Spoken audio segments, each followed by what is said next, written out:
Nos últimos meses, 7 tipos de abelhas entraram para a lista de animais em extinção.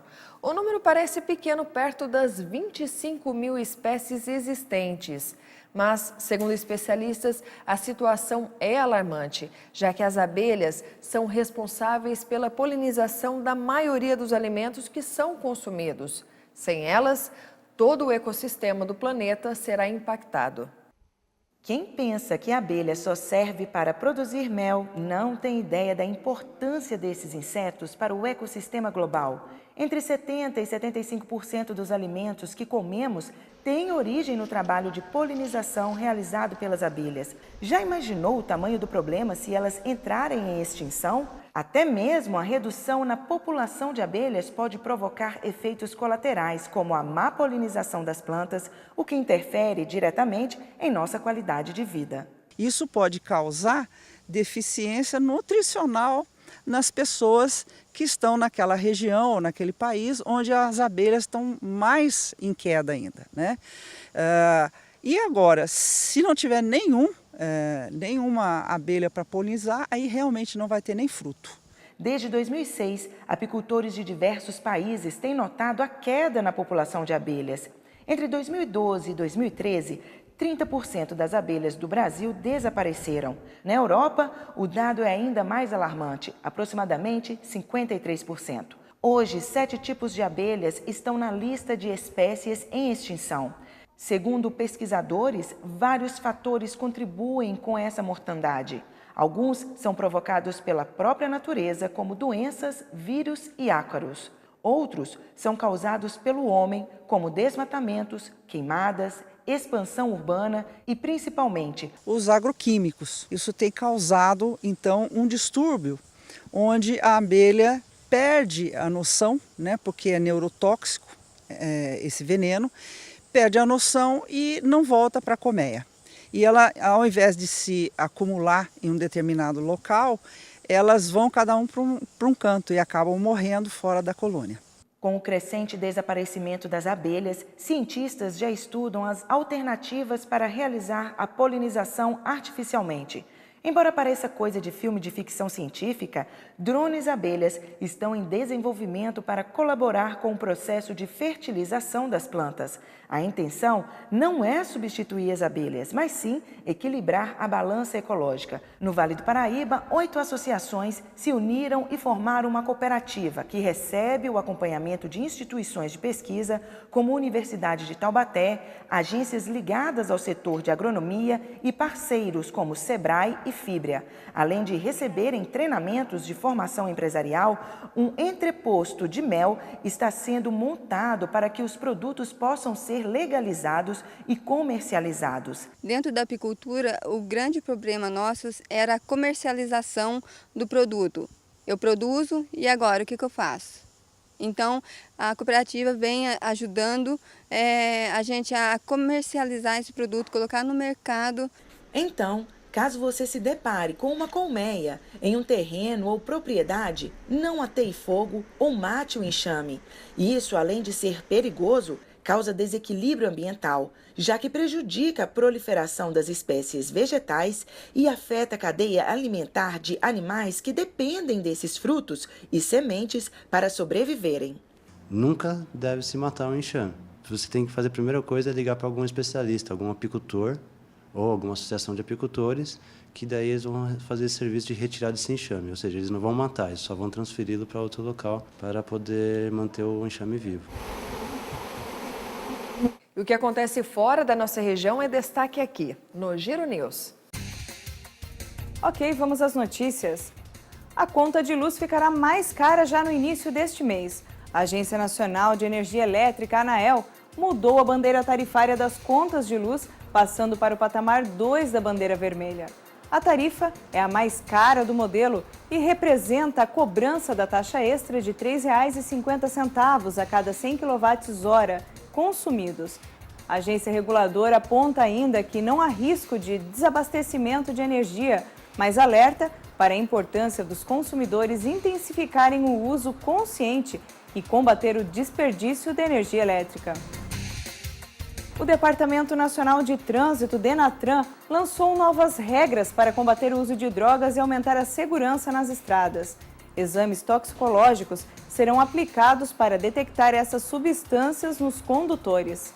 Foram estabelecidas regras muito claras para o processo de credenciamento e, principalmente, da garantia dos direitos do condutor de saber o resultado detalhado do seu exame e fica garantido para ele todo o direito de verificação dos resultados ali alcançados. Um ataque durante o show country na noite deste domingo em Las Vegas, nos Estados Unidos, deixa pelo menos 50 mortos e mais de 200 feridos. O autor do tiroteio, identificado como Stefan Paddock, de 64 anos, foi morto pela polícia em um hotel próximo ao local do show. A companheira de quarto do atirador, uma mulher asiática, está sendo procurada pela polícia. E já eu volto com outras notícias aqui da nossa região. Fique agora com a entrevista especial de hoje.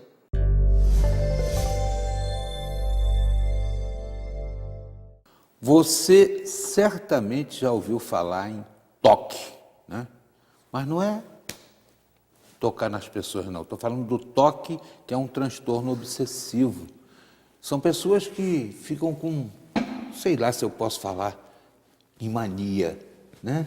Tinha uma música aí do Flávio Cavalcante e do Tito Madger, entre as manias que eu tenho, uma é gostar de você, mania de riscar fósforo usado e botar na caixa outra vez.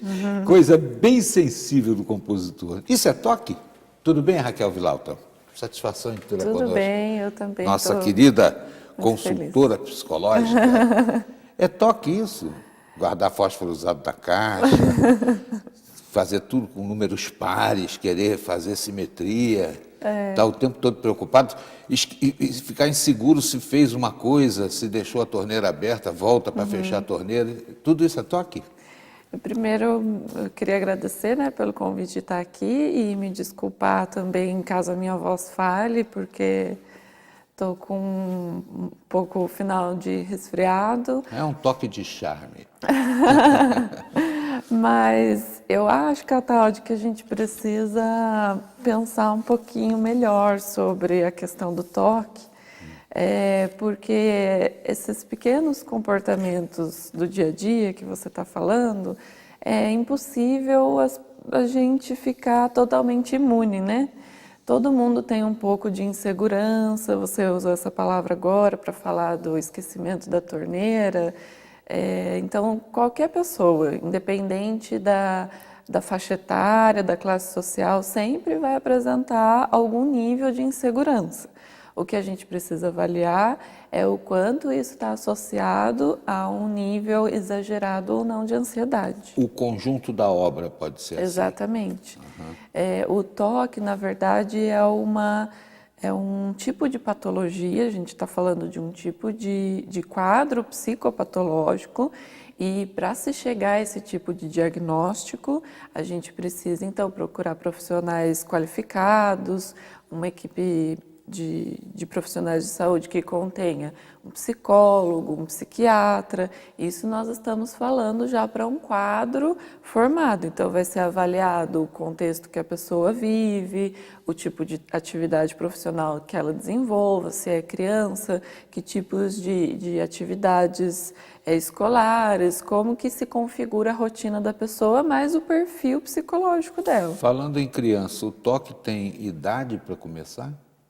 Não tem idade para começar. Mas sempre que a gente fala de criança e adolescente, nós precisamos relativizar a questão dela estar ainda em desenvolvimento da personalidade dela. Então, precisa tomar muito cuidado para se definir um diagnóstico com crianças, porque normalmente as crianças apresentam alguns tipos de comportamentos que os pais realmente ficam um pouco mais preocupados, mas o profissional que vai acompanhar essa criança, ele vai ser capaz de diferenciar se aquele comportamento que está chamando a atenção dos pais, chamando a atenção eventualmente da escola, ele faz parte da fase de desenvolvimento que a criança está passando, ou se realmente existe um motivo por trás daquele comportamento que está mais enfatizado de estar se desenvolvendo. Então, com criança e adolescente, a gente precisa sempre ter em mente a fase de desenvolvimento que ela está. Existe algum sinal, por exemplo, para o pai, a mãe, levar o filho no psicólogo por conta do toque? Quando a gente fala de transtorno obsessivo compulsivo, nós estamos falando de pessoas, independente da faixa etária, que são invadidas no seu pensamento por ideias, imagens, representações que geram algum tipo de angústia. E de uma certa forma, para compensar essa angústia, para ter algum controle sobre aquilo que invadiu o pensamento, essas pessoas também podem desenvolver comportamentos compulsivos. Então, as obsessões, elas podem vir sozinhas, mas as compulsões normalmente estão ligadas às obsessões. Então, isso a gente precisa ter em mente. A gente precisa ter em mente que os pais devem sim ligar o sinal de alerta caso eles notem que a criança está desenvolvendo algum comportamento repetitivo, ou de certa forma, se ela fica mais entristecida, mais amedrontada, quando acontece alguma situação que sai realmente do controle dela, do que ela esperava, e ela se desorganiza muito. Então, a gente está falando de um quadro patológico que precisa necessariamente envolver um nível de angústia muito grande, um nível de ansiedade.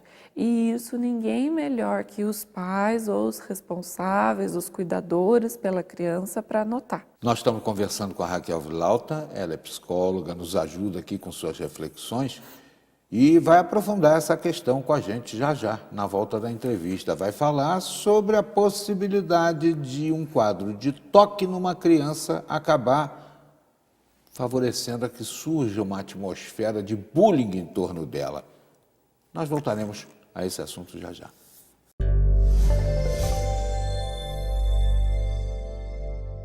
Uma menina de apenas 2 anos de idade vem encantando os coletores de lixo de São José dos Campos. O intervalo é rápido, voltamos já.